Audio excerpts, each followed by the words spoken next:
Rajkot CGST bogus billing કૌભાંડને લઈને જે વધુ વિગતો સામે આવી છે ચોંકાવનારી છે। આ કૌભાંડનો આંકડો 1000 કરોડે પહોંચે તેવી શક્યતા છે। વિભાગ દ્વારા 58 બોગસ પેઢીના ડેટા ચેક કરવાના હજુ બાકી છે। 3 લોકો પાસેથી 300 કરોડ બોગસ બિલિંગ કૌભાંડ ઝડપાયું। રજીસ્ટ્રેશન થયેલી પેઢીની તપાસ કરતા કોઈ પેઢી જોવા નથી મળી। મોટા પ્રમાણમાં બોગસ બિલિંગનો પર્દાફાશ થવાની સંભાવના છે। વધુ જાણકારી આપી રહ્યા છે સંવાદદાતા રહીમ લાખાણી। રહીમ, બોગસ બિલિંગ કૌભાંડને લઈને શું વધુ વિગતો પ્રાપ્ત થઈ છે?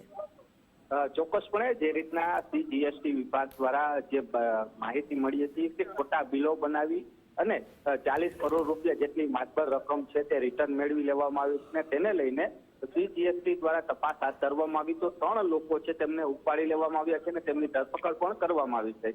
આગામી સમયમાં 3 લોકોને કોર્ટમાં રજૂ કરવામાં આવશે।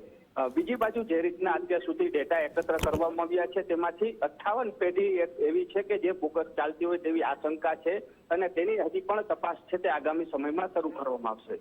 જો કે અત્યાર સુધી જે વિગત મળી છે સૂત્રો પાસેથી કે આ કૌભાંડ છે તે 1000 કરોડ સુધી પહોંચે તેવી શક્યતાઓ સેવાઈ રહી છે અને આગામી સમયમાં હજી પણ તપાસ યથાવત રહે તેવી શક્યતાઓ સેવાઈ રહી છે।